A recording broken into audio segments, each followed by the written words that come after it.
उर्मिला एका अज्ञात एकांताचा मनस्वी प्रवास. पुढील भाग. सीतेकरिता स्वयंवराचे आयोजन झाले. दिवसागणिक देशोदेशीचे राजे महाराजे सीतेशी विवाह करण्यासाठी मिथिलेत दाखल होऊ लागले. राजा जनकांनी सीतेच्या सौंदर्यावर भाळणाऱ्या राजाला सीतेचा हात देण्यापेक्षा स्वतःच्या पराक्रमाने सीतेचे मन जिंकणाऱ्या राजाला सीतेचा हात द्यावा असा निश्चय करून एका कठोर स्पर्धेचे आयोजन केले. राजा जनकांच्या प्रासादामध्ये ठेवलेल्या भगवान शंकराच्या धनुष्याला जो महावीर प्रत्यंचा लावू शकेल त्याच्याशीच सीतेचा विवाह होणार होता. या आव्हानाला पेलण्यात अनेक राजांना अपयश आले. मात्र राजा जनकांनी गृहीतच धरले होते. विश्वात एखादाच वीर हे कार्य करण्यासाठी सक्षम असावा हे त्यांना ज्ञात होते. रात्रीची वेळ. उर्मिला इंद्रकोशात उभी होती. चंद्राचा कोमल प्रकाश तिच्या अंगावर चंदेरी रेषा आखत होता. उर्मिलेचे गेले काही दिवस अनेक राजांच्या कुटुंबातील स्त्रियांचे स्वागत करण्यातच गेले. तिला स्वतःसाठी मोकळा वेळ मिळालाच नव्हता. ती विचार करू लागली. रोज प्रातःकाली उठून स्वतःच शृंगारायचे, परराज्यातील राजमातेसमवेत आणि आलेल्या राजांच्या कुटुंबातील इतर स्त्रियांसमवेत उठबस करायची. स्वयंपाकात मातेची मदत करून रात्री पुन्हा निजावयास जायचे. हा दिनक्रम अजून किती दिवस चालणार आहे? शृंगार हा माझ्या आवडीचा विषय असला तरी प्रतिदिन सर्व अलंकार परिधान करून प्रसादात फिरणे कंटाळवाणेच झाले आहे. किती हे अलंकाराचे वजन? प्रत्येक राजकन्येला आणि महाराणीला भेटताना कृत्रिम स्मित करण्याचाही मला कंटाळा आला आहे. कधीही भेट न झालेल्या व्यक्तींसमवेत अगदी जन्मापासून ओळख असल्यासारखे का बोलायचे? हा कसा शिष्टाचार? असो, याला पर्यायही नाही. या व्यस्त दिवसापेक्षा ही शांत रात्र किती चांगली आहे. कोणत्याही अलंकाराची किंवा शृंगार लेपनाची आवश्यकता नाही. सतत आनंदी मुद्रेसह फिरण्याचीही आवश्यकता नाही. इथे एकांत असल्याने भूतकाळाचा आणि भविष्याचा शांतपणे विचार करता येतो. मी इथे ताईच्या स्वयंवरामुळे माझी कशी धावपळ होत आहे याचा विचार करत आहे. किंतु तिकडे ताईला माझ्या एवढीही सवड मिळत नसेल. मी या फावल्या वेळात कोणतीही चिंता मनामध्ये न बाळगता माझ्या भविष्याचे स्वप्न पाहू शकते, शांतपणे निजू शकते. पण ताईला हे शक्य होत असावे का? मला प्रतिदिन स्वतःला शृंगारावे लागते, तसे ताईला तिचे मनही प्रतिदिन नव्याने शृंगारावे लागत असेल. कारण आदल्या दिवशी नगरात आलेला राजकुमार पराभूत होऊन माघारी फिरतो आणि दुसऱ्या दिवशी नव्या राजकुमाराची भेट होत असते. नव्या राजकुमाराची ओळख होते. प्रत्येकाशी आदराने आणि स्नेहपूर्वकच बोलावे लागते. कारण कुणास ठाऊक स्वयंवर जिंकणारा राजकुमार कोणत्या राजकुळाचा असेल. कुणाकडे दुर्लक्ष करता येत नाही. अशा वेळी ताई काय करत असेल?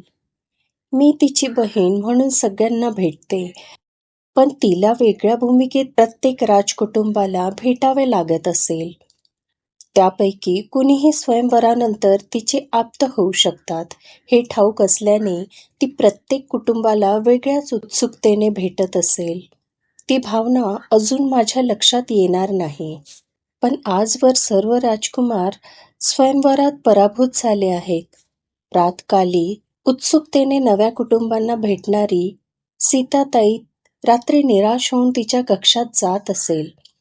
ती कित्येक दिवस निद्रेतून उठताना हाच विचार करत असेल की आज स्वयंवर जिंकणारा तरुण मिथिलेत आला असेल का? आजचा दिवस स्वयंवराचा शेवटचा दिवस ठरेल का? अजून स्वयंवर पूर्ण न झाल्याची जाणीव तिला उत्तप्त करत असेल. खंत तिला सतावत असेल. मी माझ्या धावपळीचा विचार काय करत बसली आहे? मी तर ताईचे दुःख कमी करण्यासाठी तिला शक्य असेल तितक्या वेळा भेटायला हवे. पण तिने तिच्या मनातील खंत मला अजून का सांगितली नसावी? इतरांसमोर कृत्रिम स्मित करताना ती खंत लपवता येत असेलही, पण ती माझ्यापासून तिचे दुःख का लपवेल? मला विश्वास आहे की ती मन मोकळे करण्यासाठी माझ्याकडे येईल.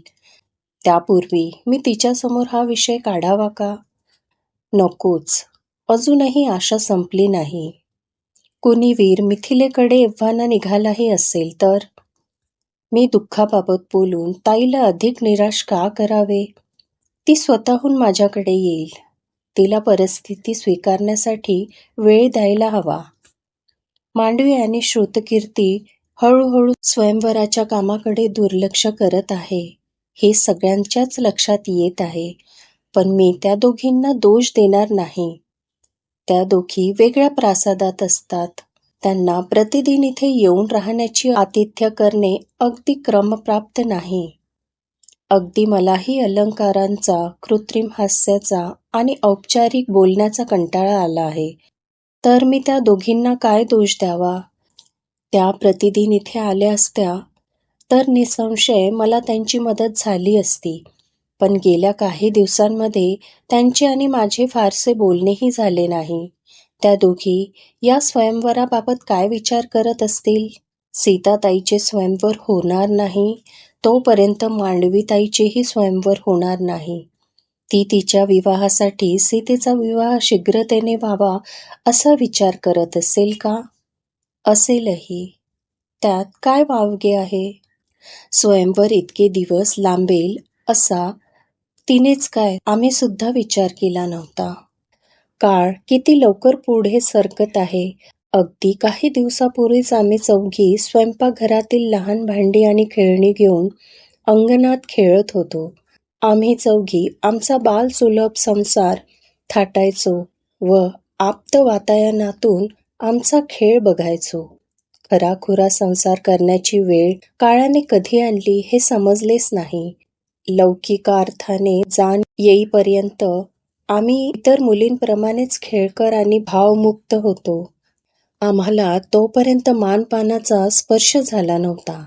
लहान थोर किंवा ज्येष्ठ कनिष्ठांचा भेदाभेद त्या कोवळ्या वयात ध्यानीमनी नव्हता. आणि आज पहा, त्या दोघी आमच्या प्रासादात आल्या नाहीत म्हणून मला थोडा का होईना पण त्यांचा राग आलाच. तो बहुधा प्रेमामुळे किंवा एकमेकींना भेटण्याची इच्छा पूर्ण न झाल्यानेही आला असेल. असो, ताईच्या विवाहाला लागले तितके दिवस माझ्या विवाहाला लागू नये म्हणून ताईच्या स्वयंवरानंतर ताक माझ्या विवाहाची घाई करतील का? माझ्याकरिताही स्वयंवराचे आयोजन होईल की तात एखाद्या सुयोग्य वर स्वतःहूनच निवडतील की त्यांनी यापूर्वी माझ्याकरता एखादी राजकुमार हेरून त्याला विवाहाची मागणी घालण्याचे ठरविले असेल? तो कसा असेल? तो अतिशय प्रसिद्ध आणि यशस्वी असेल का? मांडवीताईप्रमाणे अगदी माझ्या मनातही स्वतःच्या विवाहाचे विचार का येऊ लागले आहेत? अजून ताईचा विवाह व्हायचा आहे तरी ते मन स्वतःचाच विचार करत आहे. आई वडिलांपासून, आप्तांपासून, राज्यापासून दूर जाण्याचे दुःख मनाच्या एका भागात आहेच. मात्र ते स्वीकारून आयुष्यातील नव्या शक्यतांचा विचार करत रोमांचित होण्याचे कार्य मनाचा दुसरा भाग करत आहे. मी एका विचित्र ठिकाणी उभी आहे. इथे भूतकाळाचे दुःखही आहे आणि भविष्याचा रोमांचही आहे. स्वयंवर आयोजित केल्यामुळे विवाहाला किती उशीर होतो हे पाहून तात माझ्या स्वयंवरात असा कठोरपणा ठेवणार नाहीत असं वाटतं. कुणी सुकुमार आणि सत्शील तरुण त्यांना डोळ्यासमोर दिसला की झालं. शिवाय स्वयंवराची स्पर्धा जिंकणारा जीवनाची स्पर्धा जिंकेलच याची काय शाश्वती? स्पर्धा जिंकण्यासाठी बल आणि विद्याच आवश्यक असते, मात्र जीवनासाठी शालीन आणि संयम आवश्यक असतो. हाच विचार ताईसुद्धा करत असेल का? कारण ती तर प्रत्यक्ष स्वयंवराच्या प्रक्रियेत सहभागी आहे. तिच्या मनात कोणत्या विचारांची उलथापालथ होत असेल? राजकुमार असेच पराभूत होत राहिले तर ती मनोव्यथा काही दिवसातच व्यक्त करेल. उद्या मी तिच्या हावभावाचे बारकाईने निरीक्षण करेन. तिच्याशी बोलण्याचा प्रयत्न करेन. तिच्या मनात नेमके काय सुरू आहे याचा किमान अंदाज मला बांधता येईलच. वातावरणातील गारवा आता वाढत होता व उर्मिलेच्या अंगाला झोमतही होता. तिने यवनिकेने वातायनाला झाकले. दुसऱ्या दिवशी प्रातकाली उठून पुन्हा महाराणीच्या मदतीकरिता जायचे आहे हे लक्षात आल्यावर उर्मिलेने निद्रेला आवाहन करणे सुरू केले. मात्र आता विचारांचा प्रवाह कुठे थांबणार होता. तिला तिचे बालपण आठवत होते. व्यक्तीचे बालपण हा केवळ आयुष्यातील सर्वाधिक निरागस काळ नसून आयुष्यावर प्रभाव पाडणारा महत्त्वाचा काळ असतो. मनात प्रत्येक क्षणी येणाऱ्या सहस्रावधी विचारांमध्ये बालपणी तयार होणाऱ्या जाणिवेचा अंश असतो.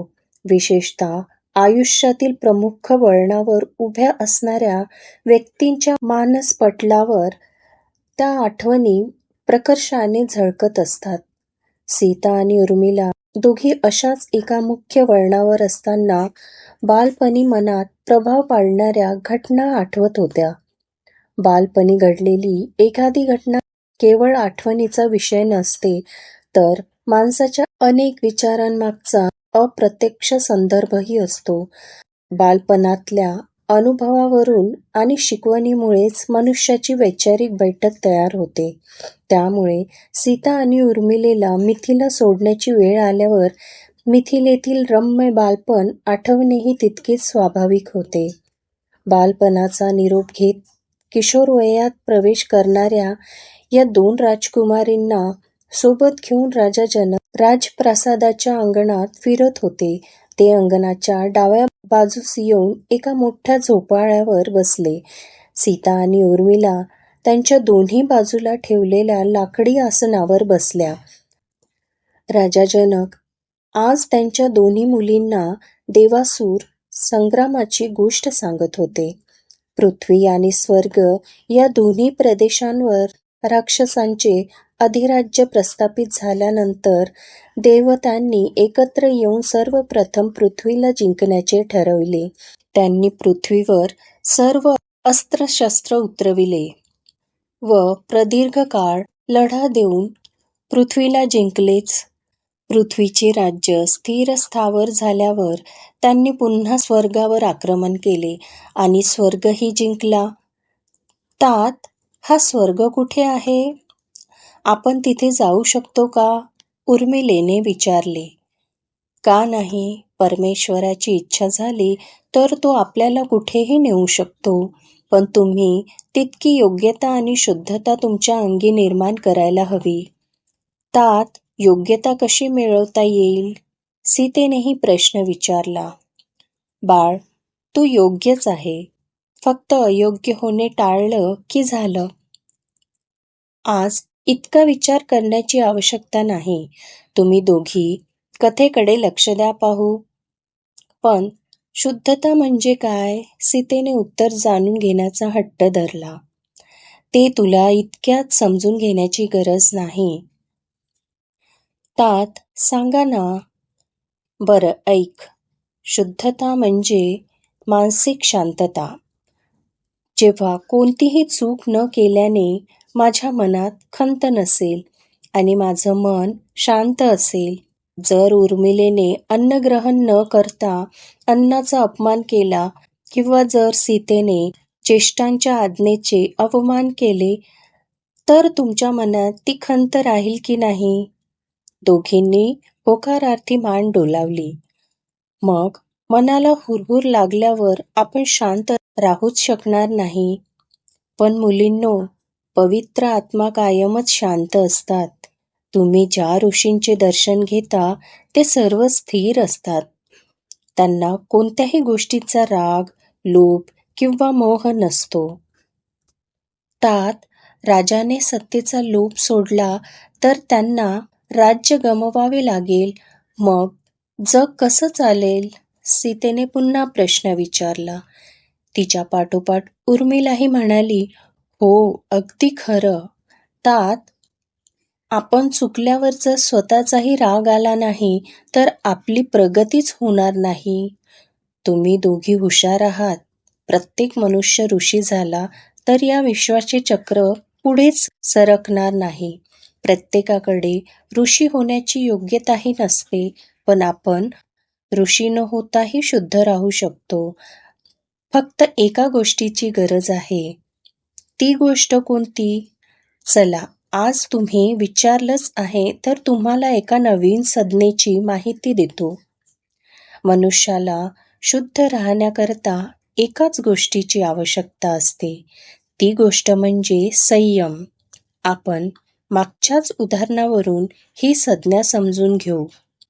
समजा उर्मिलेला वनामध्ये वर्षभर राहावे लागले व तिने फळ किंवा कंद खाण्याचे नकारले तर काय होईल? मी उपाशी राहीन. दुधाचे दात पडल्याने दातामध्ये निर्माण झालेल्या फटांना दाखवत आणि भूक लागल्याचे सोंग करत उर्मिलेने हसतच तोंड उघडले. लबाड मुलगी, तू उपाशी राहशीलच, पण अन्नाचा अपमानही होईल. पण तू वर्षभर संयमाने परिस्थितीचा सामना केलास तर अन्नाचा अपमानही होणार नाही आणि तू उपाशीही राहणार नाहीस. तसंच सीतेला एखाद्या ज्येष्ठ व्यक्तीचा राग आला व रागाच्या भरात तिने त्या व्यक्तीसमोर अयोग्य शब्द उच्चारले तर आपल्या संपूर्ण कुळाची प्रतिष्ठा जाईल. त्या उलट तिथे राग व्यक्त न करता संयमाने आणि आदराने बोलण्याचे ठरविले तर किती बरे होईल. शुद्धतेची आणि योग्यतेची ही पहिली पायरी आहे. त्या दोघे स्वर्ग, देवासुर संग्राम, शुद्धता, संयम यासारख्या नानाविधी गोष्टींचा विचार करत होत्या. त्या वयात केलेल्या विचारांचे रूपांतर संस्कारामध्ये होत असते. सीतेवर आणि उर्मिलेवर संयमाचे संस्कार झाले नसले तर बहुधा त्या पुढील खडतर प्रवासाकडे बघूनच खचल्या असत्या. तात देवता याप्रमाणे संयमाने वागल्या असत्या तर त्यांच्यावर देवलोक आणि पृथ्वीलोक करण्याची वेळ आली नसती ना. उर्मिलेने बाळबोध प्रश्न विचारला. मी संयमाची जी उदाहरणे दिली ती तुम्हाला संयम समजावा म्हणून उपयुक्त आहेत. देवतांनी आणि राजांनी बाळगायचा संयम निराळा. तुम्ही बाळगायचा संयम निराळा. जय आणि पराजय या दोन्ही गोष्टी योद्ध्याच्या हातात नसतात. सामर्थ्याने लढणे तेच योद्ध्यांना शक्य असते आणि प्रिय असते. उर्मिले, तू या गोष्टीकडे वेगळ्या पद्धतीने बघ, म्हणजे तुला संयमाचा अर्थ समजेल. देवतांनी संयमाने लढा दिला व प्रतिहल्ला सुरू ठेवला. म्हणूनच पृथ्वीचे आणि स्वर्गाचे राज्य त्यांना जिंकता आले. पराभवानंतर त्यांनी केवळ राग व्यक्त केला असता तर त्या रागाच्या अग्नीमध्ये ते भस्म झाले असते. मात्र त्यांनी संयम बाळगला. देवता या कारणामुळेच थोर असतात. मग आम्हालाही थोर होता येईल का? निसंशय काळ त्यागाची संधी देतो. अजून तुम्ही दोघी लहान आहात. तुम्ही त्याग करण्याकरता अद्याप काही प्राप्तच केले नाही. मात्र तुम्हाला संधी मिळाली तर तिचे सोने करा, कारण अशा शुद्ध पवित्र आत्म्यांना इतिहास कधीच विसरत नाही. बालपणी किंवा किशोरवयात मनात भावलेले प्रसंग मनुष्य कधीच विसरू शकत नाही. आयुष्याला तत्वज्ञान प्रदान करण्याचे काम हेच वय करत असते. सीतेला आणि उर्मिलेला राजा जनकांनी दिलेले हे उपदेश आयुष्यभर स्मरणात राहिले. किंबहुना या उपदेशामुळे त्यांच्या मनोविश्वाला आकार प्राप्त झाला. या शिदोरीला सोबत घेऊनच दोघी सासरी जाणार होत्या. तिथे सर्वांना आपल्या व्यक्तिमत्वाने प्रभावित करण्यासाठी आणि सर्वांचे मन जिंकण्यासाठी याच उपदेशानुसार आचरण करणे आवश्यक होते. कारण या उपदेशांनी जिभेला जसा संयम शिकवला तसे उत्तमोत्तम संस्कारही केले. त्यांच्या संस्काराच्या बळावर सीता स्वयंवरातून प्राप्त होणाऱ्या पतीच्या घरी आनंदाने राहण्याकरता सिद्ध झाली होती.